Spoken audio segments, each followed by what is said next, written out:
Hello, a very warm welcome to Happy Hands Knitting Podcast. My name is Nadine and I'm coming to you from northern New South Wales, Australia. And I'm originally from Montreal, Canada, if you're wondering why I don't have an Australian accent. Or maybe if you're from Canada, you think I do have an Australian accent because I have been living here for 12 years. In today's episode, I'm very excited to share all about the little stuffies that I'm making, which are some bunnies. And I do have a finished pair of socks to show you. And as well, I'm going to give you an update on, I'm looking at, my husband's working on it right now, our wood fire pizza oven. It's almost been a year since we embarked on this adventure. And I say we, honestly, he's done most of it. I did help with the part where we had to stomp through the clay with our feet and mix in strong clay. So I'll say we. But yeah, I'm going to give you a little update because I think he's on the last part. So it's very exciting. And what I'm wearing today is, I think it's going a little bit viral at the moment, thanks to Jack Black and Jason Momoa. I think the movie is Minecraft, maybe. I don't have small children anymore, so I'm not really, up to date with kids' movies. But they have been wearing in their interviews this exact pattern. It is a Granny Hexagon pattern, and I made it last year. I crocheted it maybe about 6 months ago. And I think I had seen that Jason Momoa has been wearing these for a long time, but now he's got Jack Black wearing one. So I thought, in honor to celebrate that viral moment in crochet, which, of course, there are not that many, I thought that I would wear mine. The lady who made theirs is called Treat Yourself Crochet. So I don't know if she sells a pattern, but she definitely sells them, and got very lucky to sell some to Jason Momoa, and they became quite popular. The pattern that I used is by TL Yarn Craft. She's like a super famous crochet YouTuber. Her name is Tony, and she has a free tutorial where she takes you through all the steps. And I would really encourage you to make this if you're into crochet. Or even if you're not, if you can do a granny square, you can make this. It's very, very basic. It's all just, double crochets. And it's really quite fascinating because instead of doing a granny square, you do a hexagon. And then through some magic, you fold it and it becomes a cardigan. It's honestly really, really cool. I think I did make a few modifications by adding some stitches going this way and down the back. I think I did something different on the sleeves, but yeah, I'm very pleased with it. It's kind of like a bit of a kimono style or a duster, and there's no buttons. It's made of cotton, so it's quite heavy, but perfect for this time of year. It's I want to say spring. It's autumn here in Australia, and so I decided to make it shorter sleeves because it's cotton, perfect for in between seasons. And yeah, I said spring before because as a Canadian, switching hemispheres is very confusing, especially around the holidays. Like for me, Easter will forever be associated with spring, and now here I am, Easter, and it's autumn. So even though it looks very springy outside, in Australia, or where we live at least, there's flowers blooming all through the year. You can have your garden all through the year. There's no snow, but still it's, the nights are getting darker. And yeah, it's just always very weird, Christmas time especially, where it's summer, and Anyways, let me know if you can relate, if you've moved anywhere with a different climate, or like me, completely swapped hemispheres and all the seasons are a bit backwards. Okay, I think that's all. Oh yeah, I crocheted this using Hobbii We Recycle Yarn. It might have changed names recently, but Hobbii,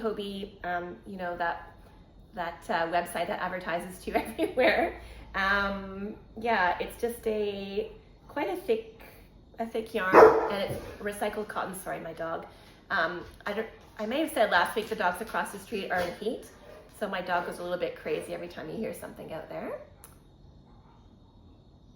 I won't let him out, see how he goes. Okay. So, little cotton rabbits. This is a pattern, got the pattern here, by Julie Williams. And here's the one that I bought. Okay, I do have to let my dog out. Hold on a second. If you heard a little bell, that's because my dog, we never taught him this, but we have a little bell on our front door, and he rings it when he wants to go outside. So yeah, it's very hilarious. Okay, back to the bunny. So yeah, as you can see, I bought the boy pattern, and it does have this adorable multicolored face, but I just opted to go with the plain face. So this is the first one I've completed. Yes, I am making these for my nieces and nephews. My kids are 18 and 16.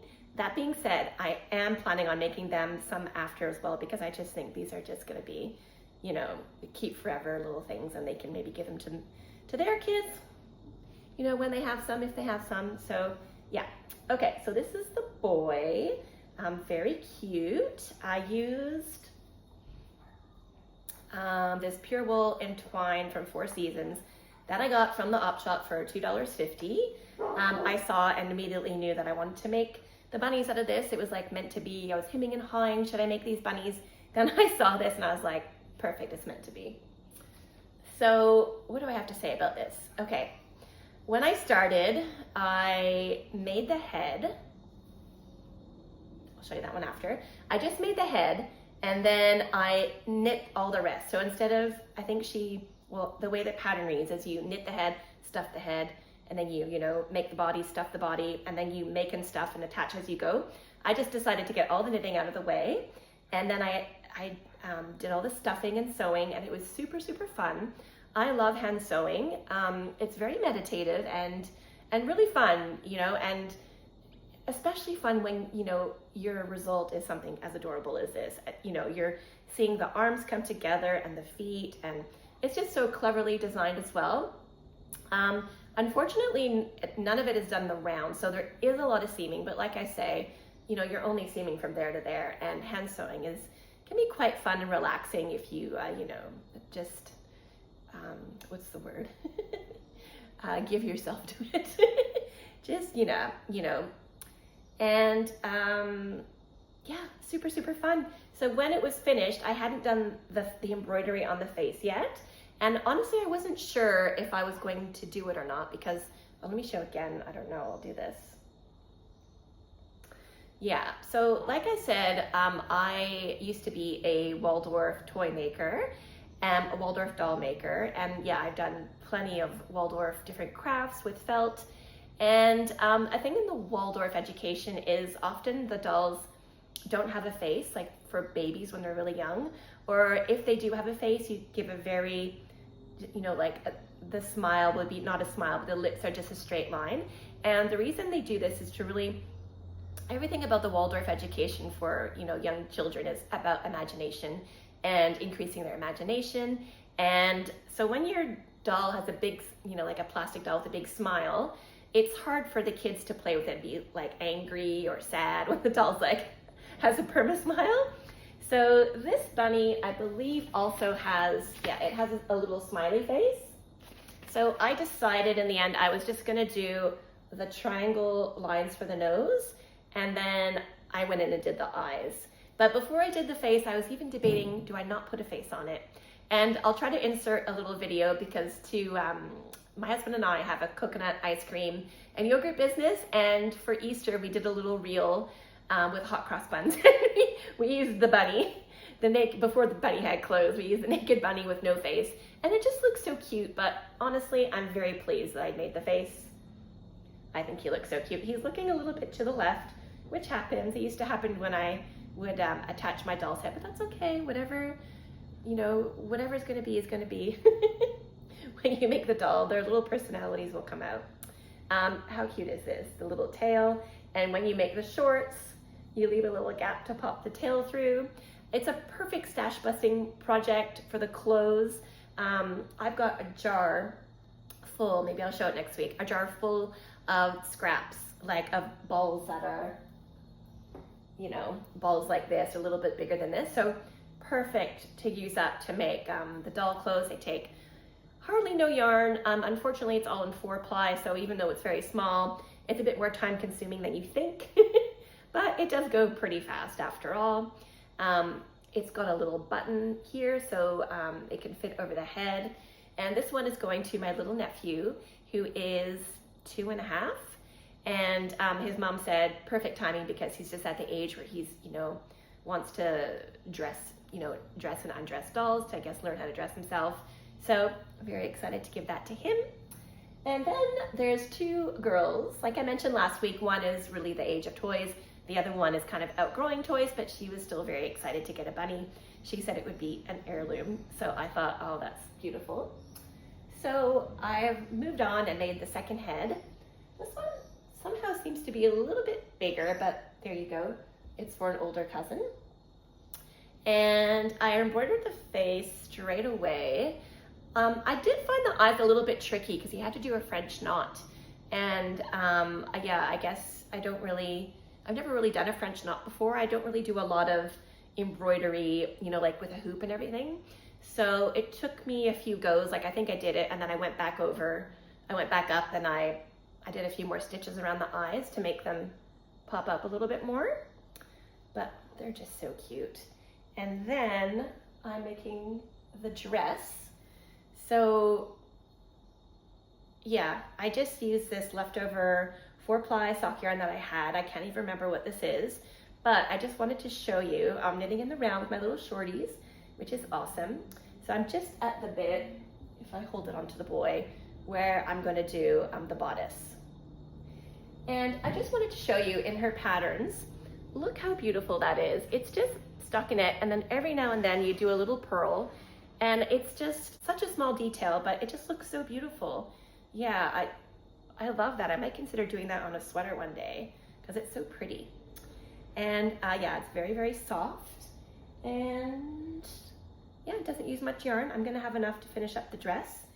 And then I may do some little, I'll use a shorts pattern, but I won't do the legs, and I'll just have like a little pair of undies for her to wear under her dress. And then I may consider doing some shoes. I used to do these really cute Mary Janes using, I think it was like a baby pattern for little knitted Mary Janes. So I'll try to find that pattern and see if I can make some little shoes for the bunny, because they do have considerably big feet for such a little thing.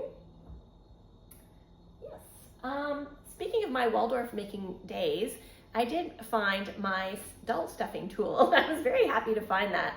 And I am stuffing it with this roving from Nundle. I am gonna have to buy some more because I've only got that much left. But this tool is excellent for when you put, the wool into the foot, and you can really, you can grab it like that, and you can push all the wool very firmly in. So you don't have a droopy doll. You want it to be quite, stuffed. You really want to pack it quite tight so that it kind of keeps the shape. Yeah. Okay, I don't think I have anything else to talk about for the bunnies, but yeah, I'm very excited. I don't know if I'm gonna make the whole family straight away or just kind of pick away at it here and there. Yeah, probably the latter. Okay, finished socks. So you might recognize these socks if you watch my videos before. Let's see, I'm wearing their counterpart. So I did knit this sock a couple of weeks ago using Retrosaria Rosa Pomar Mondim, the longest name in sock yarn, and for the toes, and that is Patton's Kroy. And I bought 2 balls when I was in Canada. For some reason, I was under the impression that I needed 2 balls to make a pair, but obviously I didn't because I had enough to make a whole nother pair.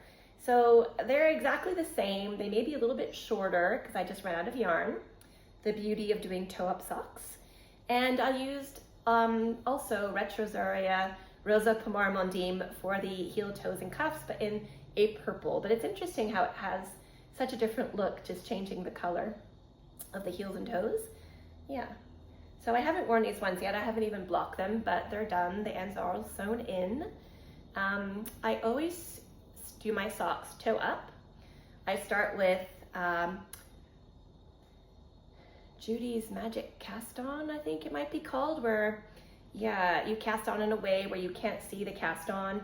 And then I do my increases. I do them round rather than pointy till I get to 64 stitches I do a few straight, and then I move into the body of the sock, the foot of the sock, and then I do a short row heel. I used to do the fish lips kiss heel, but I prefer the shadow wrap heel, which is, honestly, it's very similar, but just I find it a little bit easier.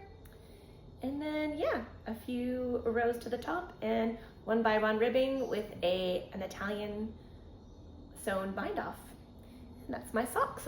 It's definitely getting into sock wearing season here in Australia, so I'm very pleased to have some more socks. All of my old socks are pretty much full of holes. I think I only have 1 or 2 out of maybe the 10 pairs of socks that I've knit that don't have holes in them. So I'm in need of lots of socks. Okay, lastly, I was going to just quickly talk about the book that I'm reading. I'm reading The Essex Serpent. This is by Sarah Perry. I finished my The Housemaid Part 2 that I read, and yeah, that's a very fast read. Like I said, the writing, it's a very fast read. I'll put it as that. Yeah, if a mystery whodunit, kind of a little bit dark, but yeah, it was great. And now I've moved on to this, and yeah, very beautiful writing. Obviously, I know that it's been made into a series. It's on Apple TV, and the amazing Claire Danes, whom I love. And yeah, I don't know what to say. I'm just a little bit into it, and yeah, it's a good book so far. I recommend it. Okay, I think that's it. So just on the outro video, I'm going to show you how the pizza oven is coming. We have actually been using it in spite of it not being finished. The last couple of layers are just the waterproofing layers. So yeah, which is going to be great, because now if there's rain in the forecast, or if it suddenly starts raining at night, my husband runs out and throws a giant piece of tarp over it. So now we won't have to worry about that, about our pizza oven washing away, because honestly, it's been, yeah, almost a year in the making, and that would be devastating. And yeah, he's just working out on what to do on the front, coming out of the pizza oven. He's putting on the final coat, which is lime, and yeah, the pizzas are amazing. So excited. When he's finished, I'll do another video. Maybe I'll give you my pizza dough recipe, which is amazing and really tastes delicious every time. Well, that's it for me today. I hope you enjoyed the podcast. Thank you so much for subscribing. I am at 1,000 followers, which is super exciting. Thank you so much. Please give the video a like if you liked it, and leave me a comment. Let me know where you're watching from and what you're making. Thanks again. I'll see you next week. Oh, I'm now gonna go watch It Is a Sarah podcast, because I'm pretty sure she also has an episode about bunnies. I didn't want to watch it before I recorded this, because I wanted to make sure I wasn't going to be influenced by what she was saying about it and talk about the same things. So if I did talk about the same things, sorry if you've watched both, but she was my inspiration for making the bunnies. So I'm very excited to go watch that now. I hope you have a great week and enjoy your making. Thank you.